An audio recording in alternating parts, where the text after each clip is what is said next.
Hello, everybody, and welcome back to the Cold Hard Truth NFL podcast. I'm your host, Anish Gupta. And I'm your co-host, Srikar Gendern. All right, I'm just gonna rip off the Band-Aid. Shriek, how had the football weekend go? You called it. You called it. Yeah, that doesn't make it any better, does it? It doesn't make It made it better. It made it better for me. All right. Well, yeah, we'll save you we'll spare you a little bit. But you know what you don't want to spare on. You don't want to spare on good hygiene. You don't want to spare on making sure you're clean cut, clean shaven. And Manscaped, our sponsor, is a very very instrumental part in doing so. Manscaped has got their fourth generation trimmer, the Lawnmower 4.0, an amazing product that me and Shrikar have had the absolute pleasure of trying. Both of us have been blown away by the experience. It is a ultimate groin and body trimmer for men, and it works amazingly thanks to their advanced skin safe technology, ultra long battery life thanks to the wireless charging system that they have embedded. And Manscaped, along with the 4.0, have got other amazing products: boxers, t-shirts, ball deodorant, you name it. They've got some really cool stuff out there. Join millions of men worldwide who have used Manscaped just like us with this exclusive offer, CHT20 at manscaped.com for 20% off and free shipping. That is CHT20 for 20% off and free shipping. Unlock your confidence and always use the right tools for the job with Manscaped. Go grab yourself that Lawnmower 4.0. And now let's get into the video.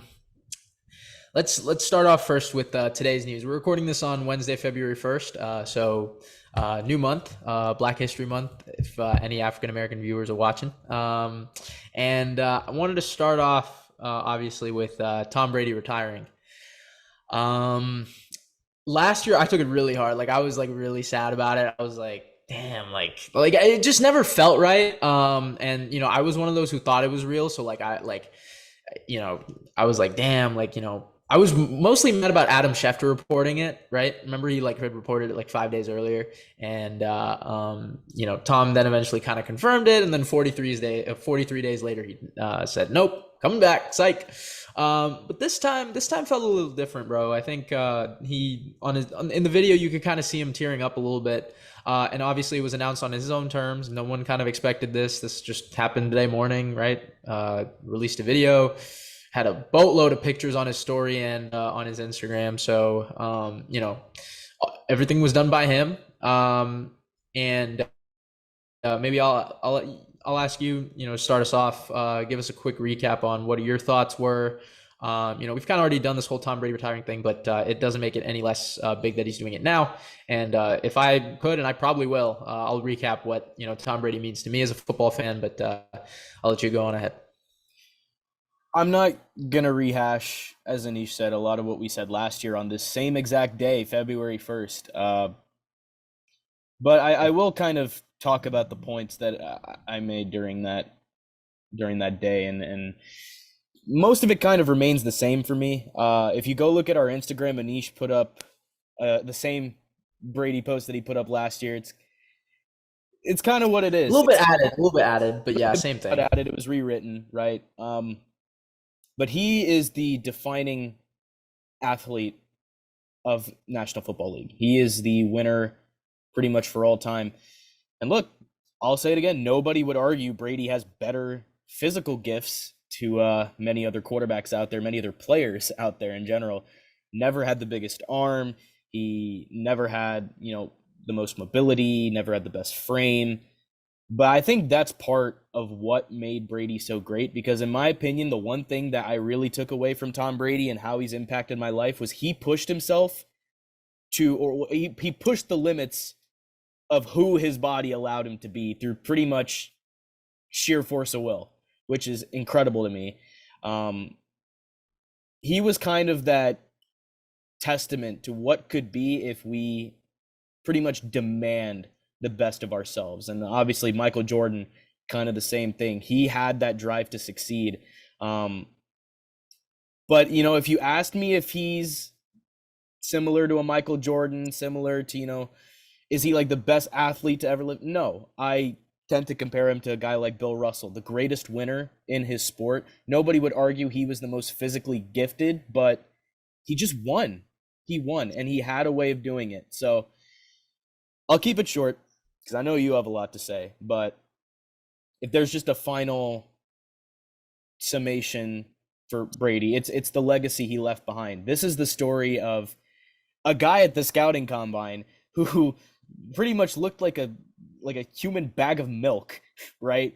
He couldn't run like he couldn't outrun me, and that kid somehow became the greatest winner that the biggest sport in the country has ever known.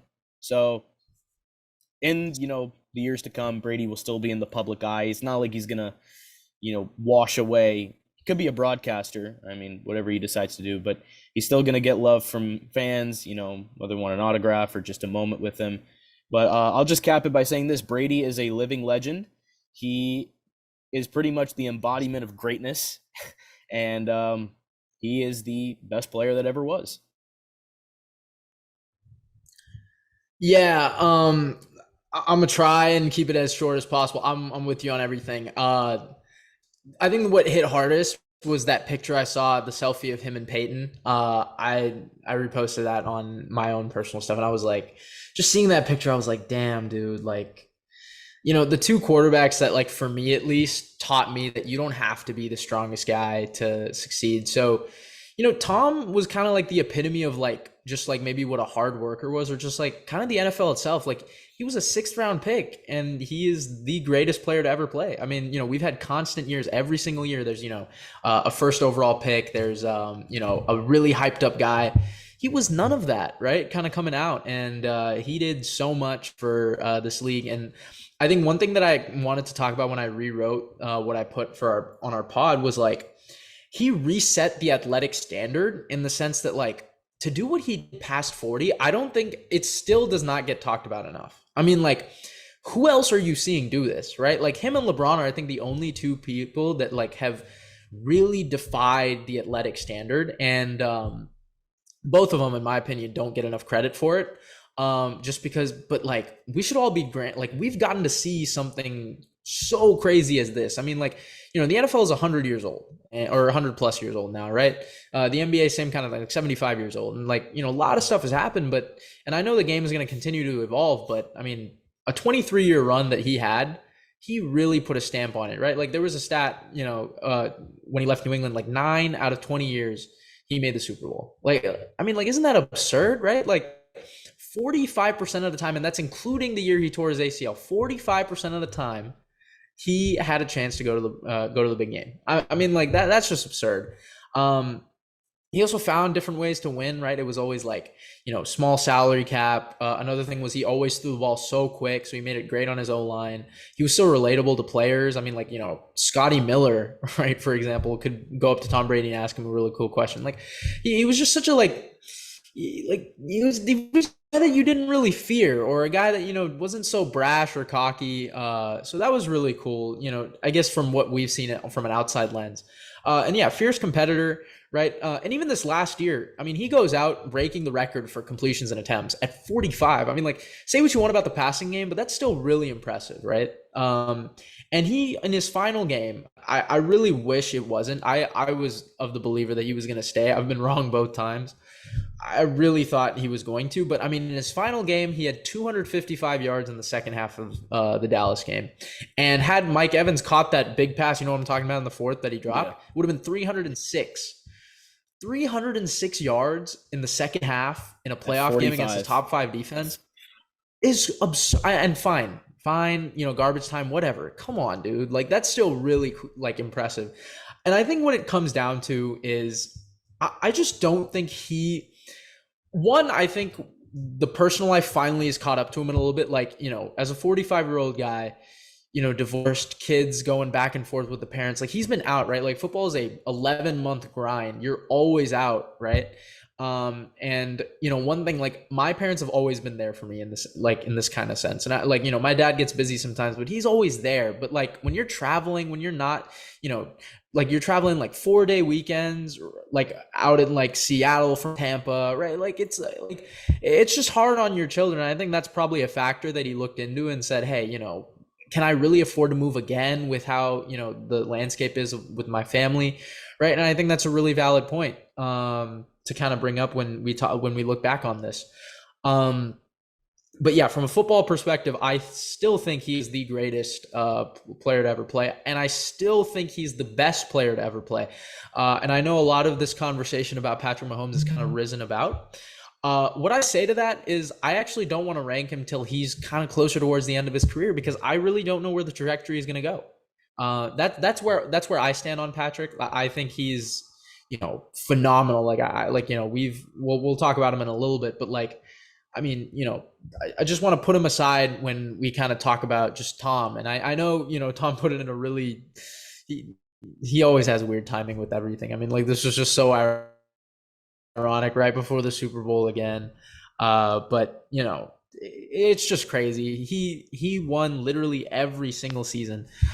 Even when it was a losing season, he still found a way to make the playoffs in like in a 4-division playoff game against Carolina and dropped 432 and 3 touchdowns. Like, I mean, you can just find highlights or just, defining moments in this guy's career at any juncture. I was looking at it today, Shriek, just like the top 10 of his comebacks. I mean, like, my God. I mean, like, it seems like every single time you have him out, you don't. And even just this past season, I know they went 8-10 to finish, overall. But I mean, the Saints come back, the Cardinals won, right? Like, I mean, he just finds ways to, when you give him that little glimmer of hope, he does it to you. So it just really sucks. And I had also been thinking a lot about Peyton Manning, just because those are the two guys that I really grew up watching. It's so weird that, I'm not going to be watching him anymore. I'm only 19, but it just feels like I'm just past this whole era of, football that we were so accustomed to seeing. I was watching a video of Tom and Ben going up and shaking hands before the game. Like, Tom's helmet was so different compared to what they use now. And I just feel like I've grown so much, as the game has too. So, Tom's a good representation of that. So I'll kind of close it off on that. Anything you want to say? Do you think it was the right decision? Do you think that, he maybe could have played more? What do you think? Here's what else. I have a couple more thoughts, but here's what I'll say to that question. It's the right decision if he wanted to do it. Simple as that. You decide when you want to retire. If you feel like, he's done everything he needed to do. So I do think it was the right decision because it's what he wanted. But a couple more things. It's so hard to picture an NFL without Brady for me. He's just always been there. Like, ever since the day I was born, he's been in the league.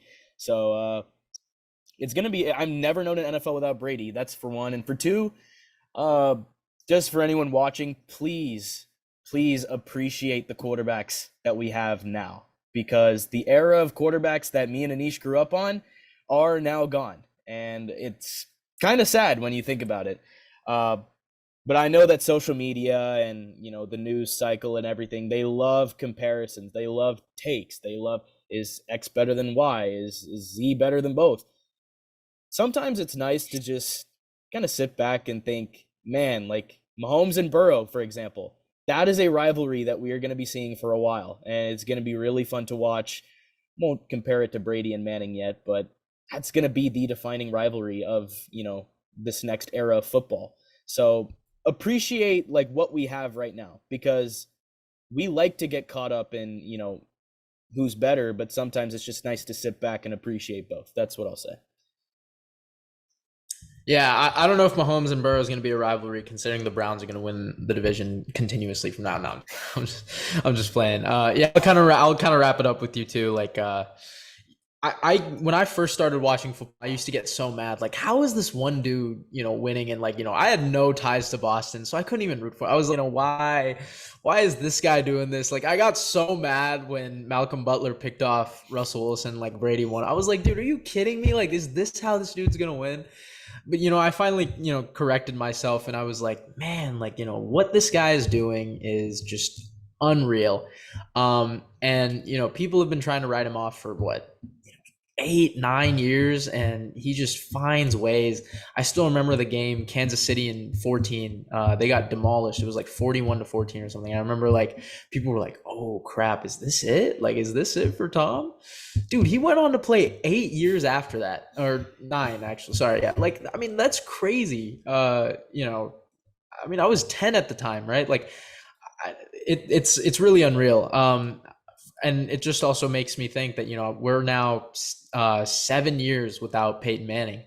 And I think a lot of guys that I talk to who are like younger, they really didn't get to see that, how good those two were. So now that these new quarterbacks are kind of coming up and you're seeing it, I mean, this was like, Peyton and Brady were really the epitome of it. I like to tie those two together. I know Tom's the one retired, but if you go back to those rivalry games, we're watching those two together. 15 championships, still one of my favorites that I watched. So yeah, just hats off to those two. But yeah, you're right. It's gonna suck not seeing him in the league. Like it just feels weird. Imagine what it's gonna be like when LeBron leaves. Like just basketball terms, but we're a football podcast here, so yeah. Thanks, Tom. I don't know if he's gonna ever watch this. Maybe, who knows? He's actually from where we are. So just a measly little kid from San Mateo did all this. So yeah, big ups to Tom Brady. All right, we're gonna wrap it up and move on to people that are still in the league. Coaching roundup. We've started. We are finally back in that period of time. I cannot believe we're already at this stage. And we're gonna start off with a really good one. And no, it's not Payton to Denver. It's Frank Reich to the Carolina Panthers. I've talked a lot about Barry, so I'll let you go first. But yeah, I'm also gonna be very excited about this move. Yeah, Carolina's pretty much going back to where it all began. They're hiring Frank Reich to be their head coach. They are bringing in the man who started their first game at quarterback in 1995. Reich, he spent 5 seasons with the Colts. He now gets both a new start and the same problem. No quarterback. So Reich and Scott Fitterer understand the next task. You got to find your signal caller at all costs. You got the number 9 pick. You could move up. You have so much draft capital that you got in the trade for Christian McCaffrey. 2nd, 3rd, and 4th round picks this year. For Reich, this has to be really weighing on his mind. In Indianapolis, Reich saw Andrew Luck retire to the shock of everyone after his first season with the Colts, and the Colts never found his replacement. And in short, Reich knows that without a quarterback, he's pretty much sunk, regardless of other circumstances. If the Panthers land a quarterback, the other portion of their battery there, I think the rest of the roster is in good shape to win the NFC South. That division is horrible. So here's what I'll say to go more of the opinion route. Look, at the end of the season, I said I'd be buying in on Carolina. And when they hired Frank Reich, I thought it was a great hire. I genuinely think it's a great hire. Look, all right. You may be surprised because of how much I've been, kind of fed out that Frank Reich slander, but I actually think he's a great coach. I give credit where it's due. I just don't think he's, all right, amazing, but it's a great hire for Carolina. I'm excited to see what he does with that roster, right? But I will say this. What else did Steve Wilkes have to do? What else did he have to do? He rallied the Panthers to being respectable despite having Sam Darnold at quarterback. It's like well, yeah, but he deserves another chance. He deserves another chance, and we'll get into that in a bit. I'm with you there. I think, so in my opinion, Steve Wilkes had one of the worst head coaching seasons in the last decade. Not with the Panthers, with Arizona in 2018. Was that on him though? I think a lot of it was. I was but this Carolina season was so shocking to me. I really did not expect this from him. They were literally 1 game away from the division, right? They were 1 game away. And it honestly came down to a dude finding a way to get a punt off. Like, remember, like it was 7-point game. Forget the punter's name, but he found a way to get it off. So yeah, that's what he got it down to. After starting, I think 1-6 or something. So yeah, hell of a job by him. But we are in an offensive league. We are in a league where offenses win. And Frank Reich, I have said it years on end, I have defended him and his offensive schemes. And he has found ways to make it work with a variety of quarterbacks. And the best one he had, Andrew Luck, they were in the divisional round. So yeah, he knows what he's doing when he gets a good one. And I'm really hoping that they get Stroud. It's going to be tough though, right? Because I know Indy and Houston are going to be in a war for Bryce because they don't want him in the Or they don't want Stroud. their division rival to get Bryce, right? Right. So yeah. So now it comes down to, does the second one fall to Stroud? And then we've seen some things come out about Will Levis. I'm not buying it too much. I think Will Levis will still be the third quarterback taken in this draft. And I think the Panthers wouldn't mind taking him wherever. I think he is a prototypical guy that Reich would work with. He's got that Phillip Rivers, Carson Wentz, and Andrew Luck build. I mean, he's all really similar to the guys that Frank Reich has worked with. So he's like 6'3", big arm, right? So, he's got that similar build. I think it would be a kind of a good fit. And he's, someone who can stand tall in the pocket. That's what Reich likes. So I'm of the belief that if Reich was hired, which he was, I think the Panthers should be the division favorites. And I think this is the best defense he's had since he took the Colts to the playoffs in 2020. Remember, Defoe was having like an all-pro season, went 11-5. They barely lost to Buffalo. They were the first 7 seed to play in NFL history. So kudos to him. So kudos to Frank Reich. I'm really happy about the hire. The Panthers should be too. This is a team that's got a lot of potential. I think if Aquanu can build on his kind of second half of the season, skill position guys, have a little bit more to work with, right? With Laviska Shenault. Hopefully he can be more consistent. DJ Moore, same kind of thing. I just don't know if Sam's the guy, right? So I believe he's an unrestricted free agent, if I'm not mistaken. We're going to kind of have to see where this goes, especially because free agency happens before the draft, right? So, they might keep him on a prove it deal. But I'm very excited to see where this goes, and I'm buying Panther stock, and you should too. Since week 18. Yeah, I think we're good on it, right? We're both good on it. We're both in on this. Awesome. We're both in on this. Good. All right. We'll switch over to Kellen Moore, not a head coach, but an offensive coordinator for the LA Chargers. Literally less than 24 hours after he was let go by the Cowboys. I'll start off on this one. First, I wasn't shocked that the Cowboys actually let him go. I know a lot of people were. Just kind of around the Cowboys media, that's kind of what they were giving me. So I was like, all right, okay, I think Kellen Moore's going to leave. I don't know how I feel about Mike McCarthy doing the play calling duties. He was decent at it back in Green Bay for a good period of time, from about like 14 to 18. So he had a really good stretch. So, but it also has been 5 years since the year 2018, right? So, interesting to see how that goes.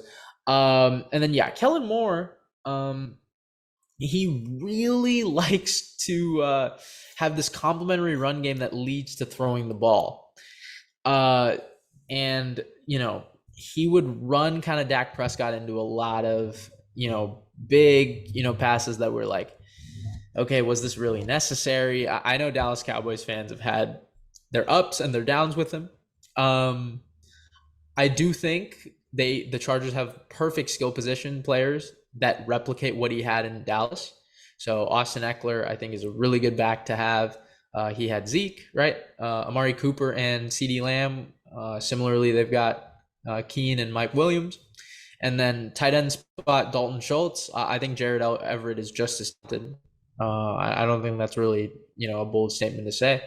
And then O-line wise, the Chargers have got some goons. Like they've got, Rashawn Slater. I think he's an absolute dog. Corey Linsley was an all-pro center last year, right? Brian Bulaga, injury prone, but when he's on the field, he plays well. So, I think personnel-wise, this is good. I am skeptical though about his thing with Herbert. I just don't know if he's going to unlock the best of him, and I'm also concerned a little bit about Justin Herbert. So that's my thoughts. Yeah, I'll keep it very short. I think Kellen Moore is a great fit with the Chargers, honestly, and with a great season, this could get him in a head coaching role at a very, very young age. As for the Cowboys, it's a chance for Mike McCarthy to, again, become more involved with the offense, but his game management duties are already questionable. Does this make it worse? Like, the defense will be run by Dan Quinn, so no concerns there. But just what about the sideline stuff that, can become game deciding? We'll see what happens there. I'm definitely higher on the Chargers side of this than the Cowboys, but can't wait to watch it all unfold. I think Moore and Herbert's going to be a very interesting combo. Yeah, I'm kind of high on neither. Or I'm higher on the Chargers, I guess, but I'm still skeptical. Like I just don't know. Like look, in if I can get a little bit of what 2021 looked like, okay, fine, cuz I think Kellen Moore did a hell of a job in 21. My only problem is that Herbert, like Dak, can be a little wobbly on some passes. Like the inaccuracy gets to both. So, we could be looking at Kellen Moore dealing with a similar type of problem. But again, if I'm getting the 21 Kellen Moore and the same type of schemes that they were running up there, I'm good. I'm happy. Mm-hmm. All right, next up, probably the most important coaching hire, or I mean, I guess the biggest one to the media's eyes. Sean Payton got traded to the Broncos for a first-round pick, a second-round pick, and the Broncos got Payton in a third back. Shrek, I'll let you start off. What did you think of this one? Well, I'm really fascinated to see how this one plays out because I kind of gave my thoughts in the chat, but I'm a little skeptical to start with this one. And I've pretty much been skeptical throughout the offseason when it came to these rumors. Look, Peyton's an excellent coach. Let's start off with that first and foremost. Great coach. But that is a massive question at quarterback. You only have 2 Pro Bowlers on the roster. You lose a lot more draft capital that you needed. Broncos basically gave, I'm looking at the tweet right now, the Broncos basically allocated 3 first-round picks plus 3 second-round picks plus more for Russell Wilson and Sean Payton. And then he says it's got to be winning time over in Denver, like, immediately. And I 100% agree. That is a huge, huge devotion of resources to those two. And Payton, in particular, since we're on that subject, he also forgot to throw in Bradley Chubb. That one of those picks was acquired by trading him to Miami. So I genuinely feel this has to work out year one, or else I not really hot on this moving forward. Because and I'm skeptical about Peyton's fit with Wilson too. I don't know how that's going to work out. Peyton's done good in the past, but it's just a little too much for me. And I don't know what the contract situation is looking like. I know he wanted a lot of money for a head coach. That hasn't came out, but all we have is the trade details, and from what we've seen, pretty skeptical on this one going forward.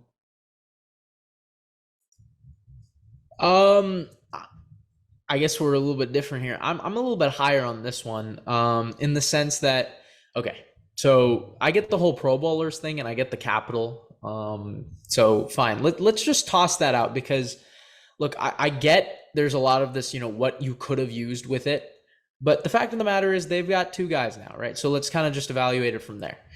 I think the Broncos from top to bottom have actually a pretty solid roster. And Sean Payton has found a way to get the best out of every quarterback he has coached. So my only thing is I'm with you. I schematically am scared about how it works with him and Russ, especially because Payton likes to keep his quarterbacks in the pocket, whereas Russ kind of thrives outside the pocket. So that's a little bit of, what are we going to get there? But one thing is, like, hearing Payton talk a lot about Denver and a lot about these teams throughout this past season, you see how he has such a feel for the game. So I'm not, I'm not scared that he can't come in and fix this, or at least kind of get this better on the right track. He's experienced. Hackett was not. Hackett was not experienced kind of controlling the whole personnel decisions of an NFL team. Payton knows what he's doing in that regard. He knows how to handle adversity. He knows how to handle big quarterback changes. He knows how to handle, changes in the division, right? So he knows what he's kind of doing there. And I think, Denver just some sort of stability. That's kind of what they're getting here. I don't know why they really wanted Demeco that badly. I think that's really bad that kind of got out. But oh well. Again, roster wise, I think Denver's actually a little bit more solid than people are giving them credit for. I think the defense is really good. They've got 2 absolute studs in the back end, and the pass rush, despite losing Bradley Chubb, is still pretty effective. And they do draft well, considering that they don't really have much compensation, but they draft well with the guys that they or the picks that they use. They've got owners who are willing to spend, so that's kind of a big plus.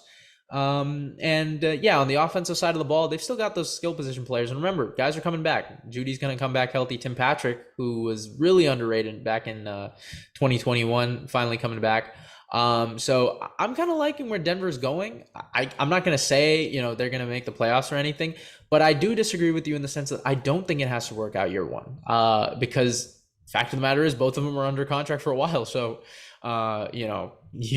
you've got time to kind of work with it here, and so you don't have to pay PS2 for another 2 years. So I think there is some time, like it shouldn't have to work out in year one, because you've got two teams like the Chargers and the Chiefs who are just going to fight, right? These are gallant efforts, and I think Denver's got to slowly creep up, get some good experience, right? Sean's going to kind of have to learn. I mean, it's been what? He was with the Saints for, I believe, 16 seasons. So, it's a little bit different. So, get his footing under down 1 year. And then I think, starting 2024, you can take it up a notch. And moving on to our final head coaching hire, Demeco Ryans returns home to Houston. Srikar, your defensive coordinator, again, is no longer with you. I believe there were rumors about Demeco last year too. Never really panned out. This time, he's back with Houston. So why don't you give us a rundown? What do you think about it from both sides? First off, congratulations to Demeco Ryans. This is a 6-year deal. That's pretty long for a head coach. So Houston thinks they genuinely have their guy. Putting things into perspective, when the Niners hired Kyle Shanahan, they gave him a 6-year deal. So they're all in on him pretty much. Texans fans, he will last more than one season, okay? This is not another one and done. I think Ryans will bring a little bit more stability to the table here. But I'm excited to see how he works with that defense. Obviously, they need linebackers, which he specializes in. They need some D-line help. He'll get them into shape. Even specific players that are already on that defense. Jalen Petre, I think he'll be really good with Ryans now coaching that defense and coaching him. So I like the hire, basically. I like the hire.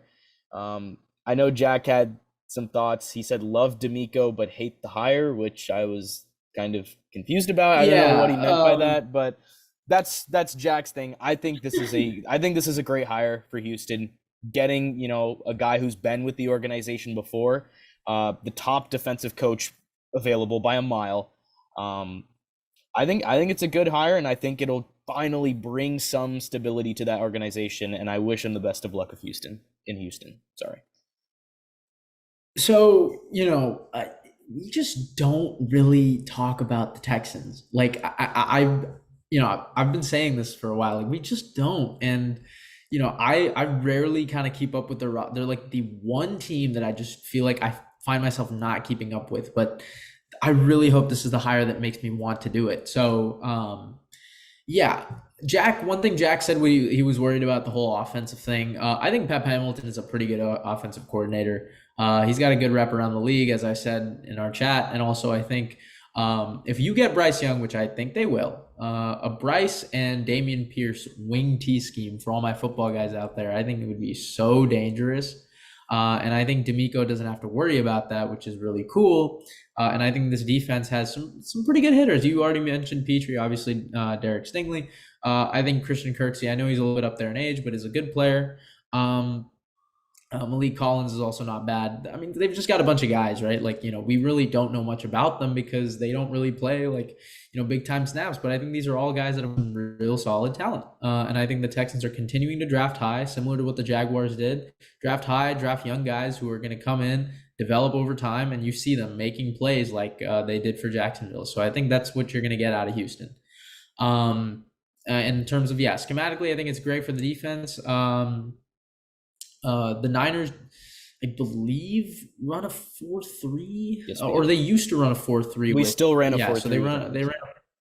Okay, yeah. So if they still run a 4-3, then it's a great fit because I know the Texans run a 4-3. So, schematically great fit, and then head coaching wise, obviously he's got a lot of passion for this team. He played there; it's his home, and I think that's going to bode well. And you saw a lot of Texans players react to it. You saw J.J. Watt react to it.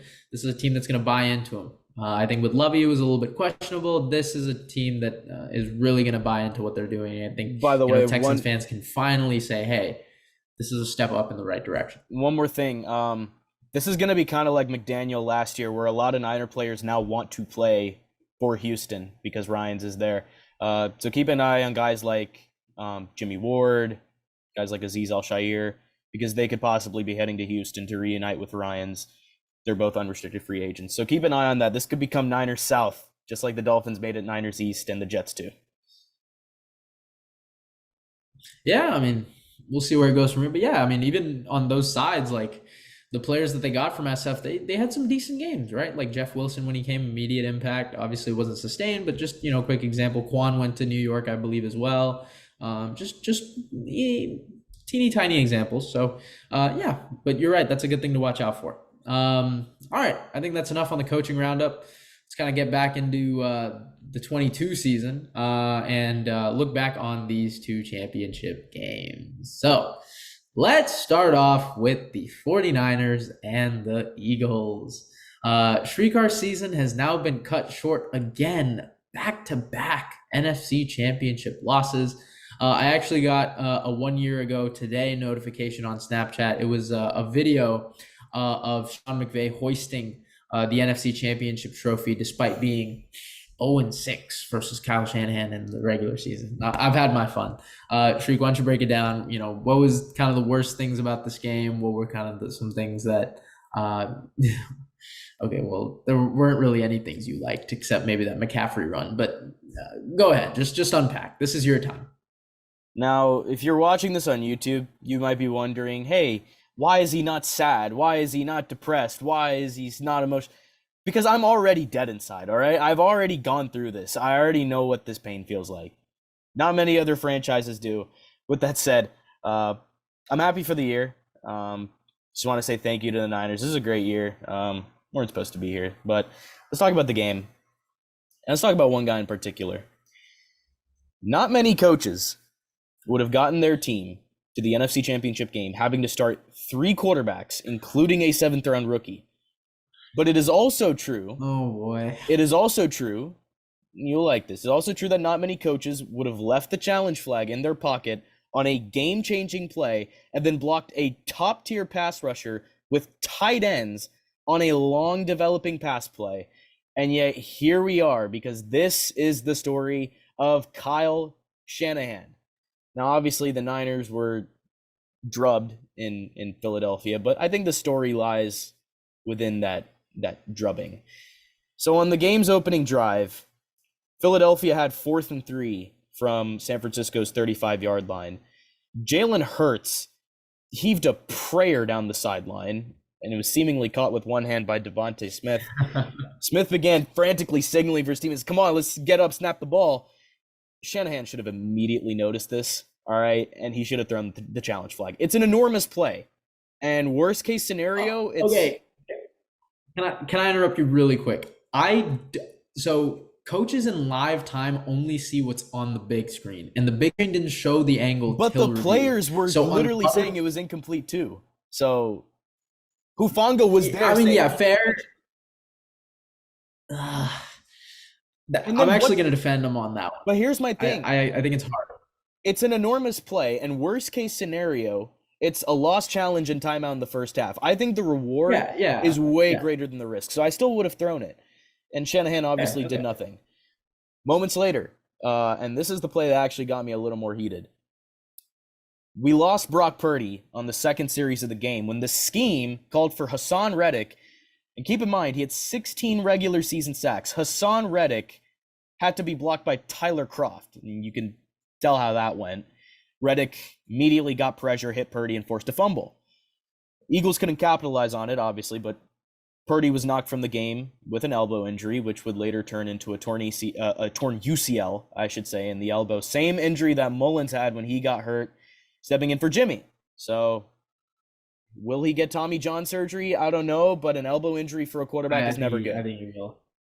I think he will, yeah. But again, yes, the Niners wouldn't have reached the NFC title game for the 3rd time in 4 years with Shanahan. I got to give him props. He is still a brilliant offensive mind. He also is still uneven with in-game situational duties, and it has haunted the Niners time and again.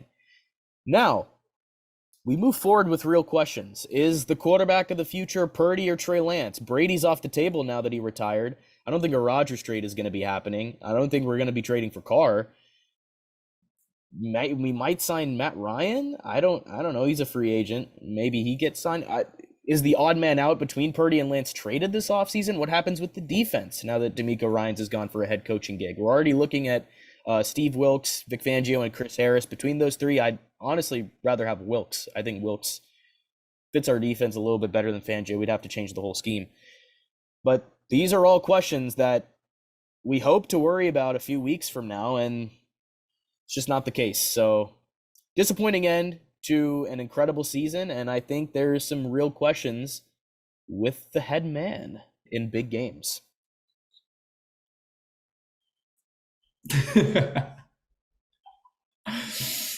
Okay. Let's unpack this game. All right, first, Eagles, man. They proved us both right. I think this was just a terrible matchup. And first of all, I want to address every Niner fan that watches the show or any Niner fan that's out there. The Eagles would have still won if Brock Purdy was under center. All right? They still would have won this game. I am so confident on that. Unfortunately, no one will believe me because they're just going to still lie on what if. But let's get into the game. So let's talk about the elbow. I'm a pretty voiced criticizer of Kyle Shanahan, and one thing I continue to criticize is his gap schemes because he continuously finds ways to have guys unblocked. It's what's called a triangle. It's the dead triangle on a lot of like these run reads and these passing options. He continuously puts the wrong guys on the wrong guys and doesn't account for certain guys on the A, B, and C gaps. And that leads to just questionable things that could be prevented. I actually defend him so there was a press conference, I think it was after, he was talking about how each of the four quarterbacks got hurt this season. Guys, why the hell are we blaming Kyle Shanahan for quarterback injuries? I can't blame him for the injury part. You can blame him for the scheme, but you cannot blame him for a guy landing the wrong way on someone's leg, or for Trey, or Jimmy's ankle, or Purdy's elbow, or Josh's head. Come on, what?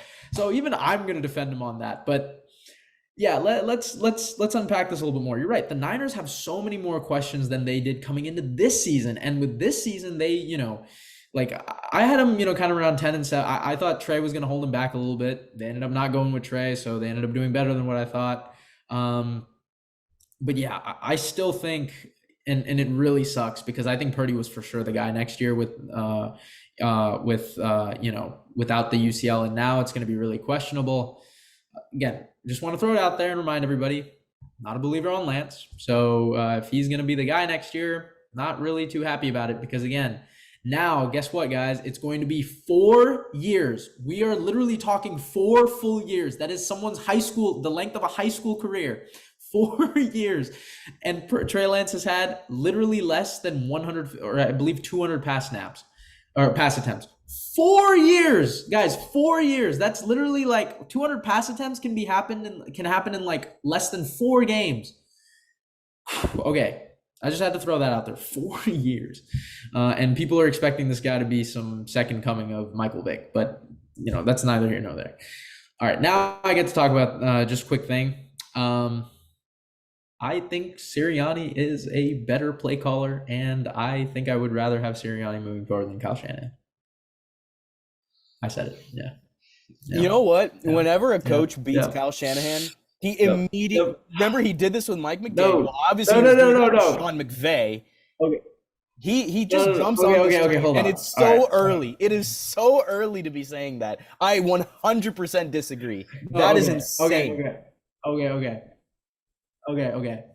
right.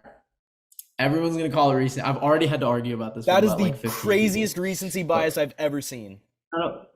Okay, hold on. All right. The McDaniel thing is obviously a joke. The McVay one is real, and I still believe it. And the Sirianni one is real, and I believe it. All right. So Nick Sirianni comes in, and the Eagles. Okay.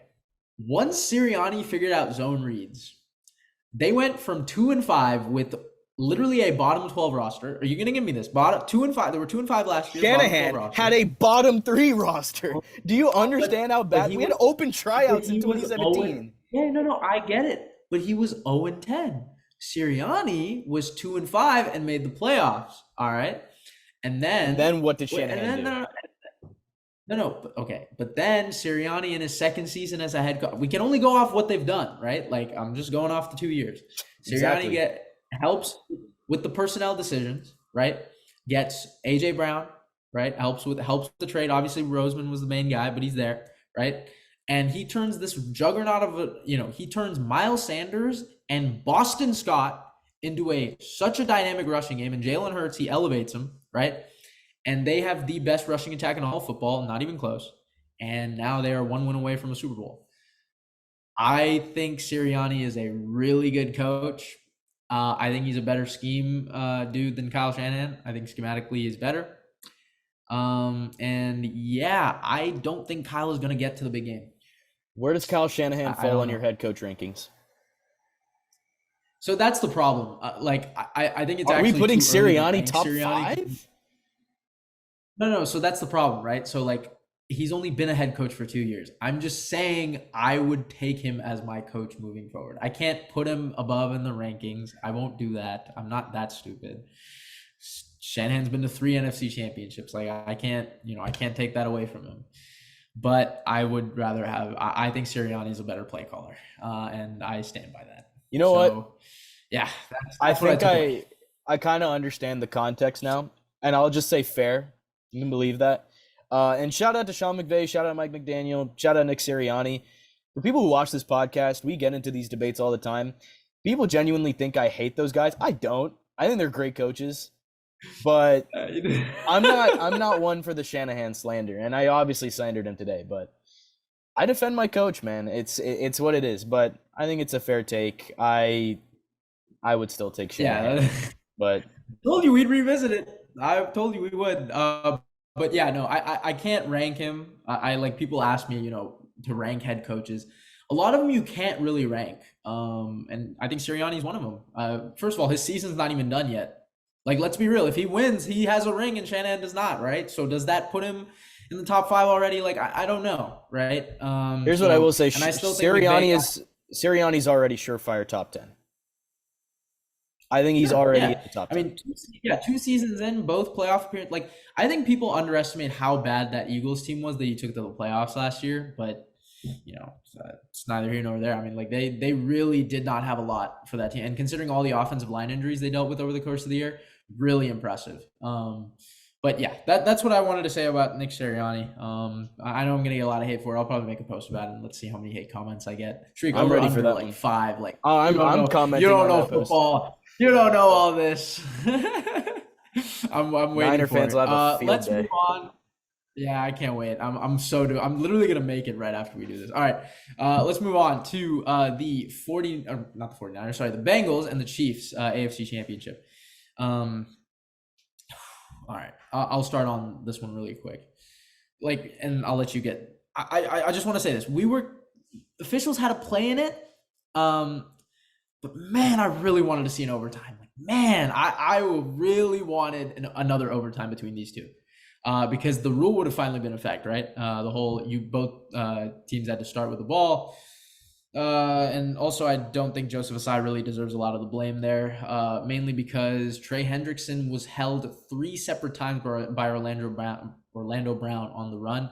And those of you who don't believe me, rewatch the play and then come back to me. And if you really don't think that was a hold, I'm going to question every single thing you talk about football with for the rest of your life. But yeah, Shriek, why don't you break it down? What'd you thought? What'd you think about the game? Um, Joseph Osai will forever be linked to one of the worst moments in Cincinnati sports history. Yes, it's very harsh. That's just what it is. Osai's penalty on Mahomes' scramble with 8 seconds left, that put the Chiefs in field goal range, and obviously Harrison Butker drilled a 45-yard field goal. Only 3 ticks on the clock. But I do agree. Osai isn't the only Bengals player who has to wear the defeat. The O-line That O-line, obviously patchwork going into this game, but they were exposed in a way that Buffalo could not manage the week before. They gave up 5 sacks, including 3.5 between Frank Clark and Chris Jones. Joe Burrow also threw a pair of interceptions, counted for only 6.6 yards per attempt on a night where, look, Kansas City essentially started 3 rookie corners all game and a first-year safety in Brian Cook for a lot of the evening as well. Burrow was facing an inexperienced secondary with 2 elite weapons at his disposal. Mahomes was playing a lot of the game with Noah Gray, Marcus Kemp, and Jody Fortson on one ankle, right? And they somehow won. Oh, yeah. So in the coming months, once we head into the future, the Bengals have questions to answer now. Do they keep Joe Mixon or do they release him to save $7 million? Will they bring back Jesse Bates and Jermaine Pratt? Both of them are slated for free agency. They're big-time players. Will they extend Joe Burrow and T. Higgins, or will they wait? It is just a gut-wrenching loss. So I will say this, Cincinnati is still in terrific shape moving forward. I said it last year after they lost in the Super Bowl, and I will say it again after this loss. But I still think the future has a few tough questions to answer. All right, this is a game that Cincinnati should have won, right? Last year's game, they had no, it was literally just like, you got nothing to lose. Like, nobody in their right mind thought Cincinnati was going to really go in there and, beat the Chiefs like that. This time around, it was the other way around, right? Mayor was talking crazy. I mean, we both were pretty confident picking the Bengals here. And I know people are going to, people have been gushing about Mahomes' performance. And yeah, I'm not going to take anything away. I think, as the guy who watches quarterbacks all the time, I mean, like, my God, the things he can do with a football in his hand is just, it's unfathomable. Like, I can't explain it. I've really tried. Like, I try and give football explanations for this guy, and I just can't. I mean, some of the throws he's doing on one leg, jumping up, like, I just don't get how mechanically or humanly that is possible. But he finds ways, and I just don't know. I mean, like, kudos to him. I'm also not going to blame Burrow for this loss. O-line was terrible. I mean, they adjusted decently in the second half. 4 of those sacks came in like the first, I want to say 20 minutes of the game. So, second, third of the game, it was like, it wasn't too bad. I know the interceptions, like the second one, wish-washy, right? Because it was a tip drill, but yeah. I mean, yes, it could have been placed a little bit better. I want to talk about that throw to Hayden Hurst. I don't know if you remember it. It was the one where he's running like this like kind of wheel thing up on the sideline on the left side towards the end zone. That was a top 2 throw I've seen in the playoffs. And I wish people would realize the degree of difficulty to throw that pass was so crazy. It was that pass and the T-Law one to Kirk that he dropped. But, oh my God, Hayden Hurst, it hit your hands. Like, it was a double wheel. And for you to hit it that that was just one of the things. But, like, Joe Burrow is not to blame here. Like, I think he played really good considering the circumstances. I mean, like, he was getting pressure on his backside. Like, they got to a point where they got off so quick that they could get behind him and hit him from behind. Like, not a good day. So, yeah, Cincinnati really let this game get away from him. And the Chiefs, I mean, dude, I don't even know what to say. Like, dude, I don't know how you lose 3 receivers and do it. Mahomes on the one ankle. I mean, he literally barely moved outside the pocket and was still 29 of 40 or something for 326 and 2. Mm-hmm. Like, dude, what? I mean, like, I would kill for Baker Mayfield to have 326 and 2 back in the day with the Browns. Like, I mean, this dude's doing it on one ankle. Like, with what was it, Marcus Kemp? Like, dude, what? So, big kudos up. Like, seriously, like, what a win.